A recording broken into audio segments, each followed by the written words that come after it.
कृष्ण। इस समय पवित्र चैत्र मास चल रहा है। इस चैत्र मास में श्री रामचंद्र जी का आविर्भाव दिवस यानी रामनवमी का महापर्व आता है। इसी समय में चैत्र नवरात्रि का भी पालन किया जाता है। तो इस उपलक्ष्य में इस समय हम श्रवण कर रहे हैं चैत्र मास की इन सुंदर कथाओं का, जिसमें हम भगवान श्री रामचंद्र जी का गुणगान गाती हुई रामायण कथा सुन रहे हैं। तो आइए हमारी इस कथा यात्रा को आगे बढ़ाते हुए सुनते हैं आज की चैत्र मास कथा। आइए आज की कथा आरंभ करते हैं। नारदस्य तु तद्वाक्यं श्रुत्वा वाक्य विशारदः पूजयामास धर्मात्मा सह शिष्यो महामुनिम्। यथावत् पूजितस्तेन देवर्षि नारदः तथा आपृच्छेवाभ्यनुज्ञातः स जगाम विहायसम्। देवर्षि नारद मुनि के वचन सुनने के बाद धर्मात्मा ऋषि वाल्मीकि ने अपने शिष्यों के साथ उन महामुनि का पूजन किया। वाल्मीकि जी द्वारा यथावत सम्मानित होकर देवर्षि नारद ने जाने के लिए उनसे आज्ञा मांगी और उनसे अनुमति मिल जाने पर वे आकाश मार्ग से चले गए। उनके देवलोक पधारने के 2 ही घड़ी बाद वाल्मीकि जी तमसा नदी के तट पर गए, जो गंगा जी से ज्यादा दूर नहीं था। तमसा के तट पर पहुंचकर वहां के घाट को कीचड़ से रहित देखकर मुनि ने अपने पास खड़े हुए शिष्यों से कहा, देखो यहाँ का घाट बड़ा सुंदर है, इसमें कीचड़ का नाम नहीं है। यहाँ का जल वैसा ही स्वच्छ है जैसा सत्पुरुष का मन होता है। तात यहीं पर कलश रख दो और मुझे मेरा वलकल दो, मैं तमसा के इसे उत्तम तीर्थ में स्नान करूंगा। महात्मा वाल्मीकि के ऐसा कहने पर नियम परायण शिष्य भरद्वाज ने अपने गुरु मुनिवर वाल्मीकि को वलकल वस्त्र दिया। शिष्य के हाथ से वलकल लेकर वे जितेंद्रिय मुनि वहां के विशाल वन की शोभा देखते हुए सभी ओर विचरण करने लगे। उनके पास ही क्रौंच पक्षियों का एक जोड़ा, जो कभी एक दूसरे से अलग नहीं होता था, वो विचरण कर रहा था। वे दोनों पक्षी बड़ी मधुर बोली बोलते थे। भगवान वाल्मीकि ने पक्षियों के उस जोड़े को वहां पर देखा और उसी समय पाप पूर्ण विचार रखने वाले एक निषाद ने, जो समस्त प्राणियों का अकारण ही वैरी था, वहां पर आकर पक्षियों के उस जोड़े में से एक नर पक्षी को मुनि के देखते ही देखते बाणों से मार डाला। वो पक्षी खून से लथपथ होकर पृथ्वी पर गिर पड़ा और पंख फड़फड़ाता हुआ तड़पने लगा। अपने पति की हत्या हुई देखकर उसकी भार्या क्रौंची करुणाजनक स्वर में चित्कार कर उठी।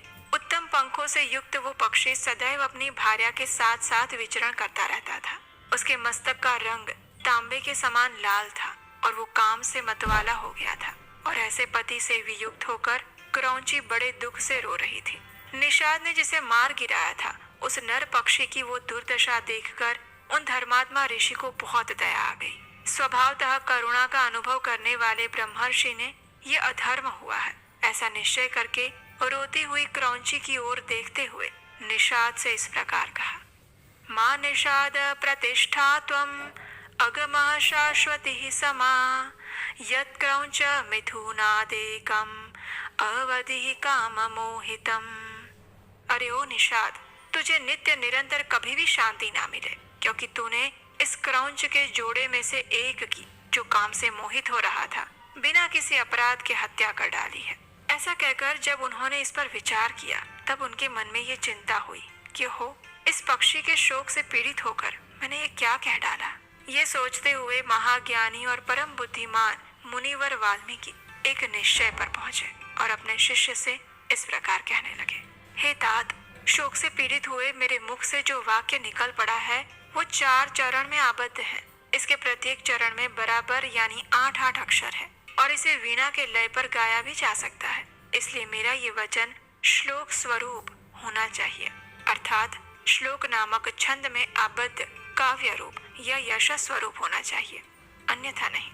मुनि की ये उत्तम बात सुनकर उनके शिष्य भरद्वाज को बड़ी प्रसन्नता हुई और उसने उनका समर्थन करते हुए कहा, हाँ गुरुदेव, आपका ये वाक्य श्लोक स्वरूप ही होना चाहिए। शिष्य के इस कथन से मुनि को विशेष संतोष हुआ। तत्पश्चात उन्होंने उत्तम तीर्थ में विधि पूर्वक स्नान किया और उसी विषय का विचार करते हुए वे आश्रम की ओर लौट पड़े। फिर उनका विनीत और शास्त्रज्ञ शिष्य भरद्वाज भी वह जल से भरा हुआ कलश लेकर गुरु जी के पीछे पीछे चला।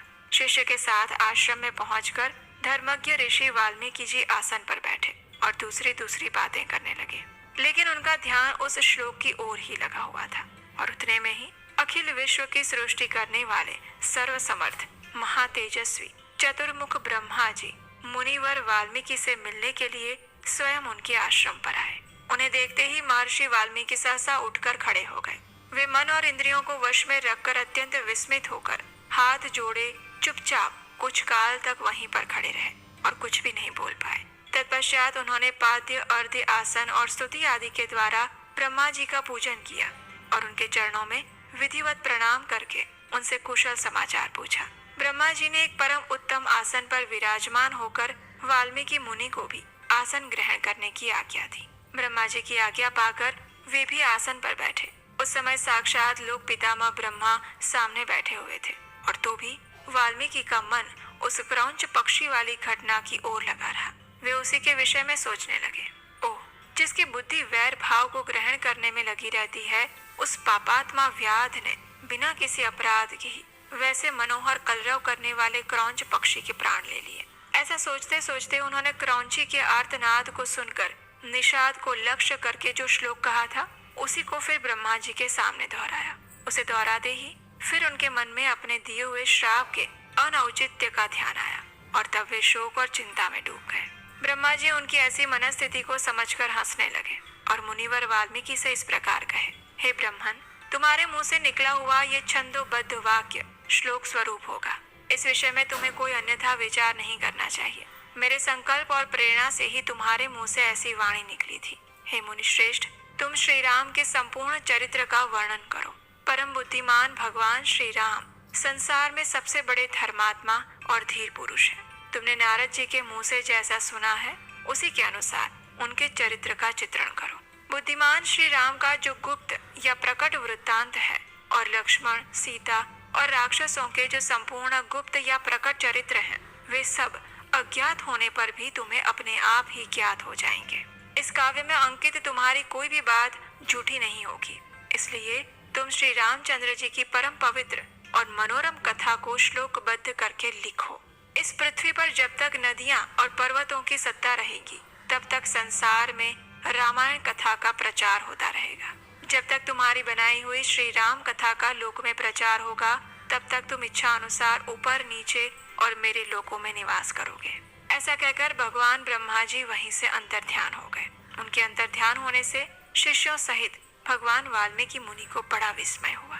फिर उनके सभी शिष्य अत्यंत प्रसन्न होकर बार बार इस श्लोक का गान करने लगे और परम विस्मित होकर परस्पर इस प्रकार कहने लगे, हमारे गुरुदेव महर्षि ने क्रौंच पक्षी के दुख से दुखी होकर जिस समान अक्षरों वाले 4 चरणों से युक्त वाक्य का गान किया था, वो था तो उनके हृदय का शोक, लेकिन उनकी वाणी द्वारा उच्चारित होकर वो श्लोक स्वरूप हो गया। इधर शुद्ध अंतःकरण वाले महर्षि वाल्मीकि के मन में ये विचार आया कि मैं ऐसे ही श्लोकों में संपूर्ण रामायण काव्य की रचना करूंगा। और ये सोचकर उदार दृष्टि वाले उन यशस्वी महर्षि ने भगवान श्री रामचंद्र जी के चरित्र को लेकर हजारों श्लोकों से युक्त महाकाव्य की रचना की, जो उनके यश को बढ़ाने वाला है। और उसमें श्री राम के उदार चरित्रों का प्रतिपादन करने वाले मनोहर पदों का प्रयोग किया गया है। महर्षि वाल्मीकि के बनाए हुए इस काव्य में तत्पुरुष आदि समासों, दीर्घ गुण आदि संधियों और प्रकृति प्रत्यय के संबंध का यथा योग्य निर्वाह किया गया है।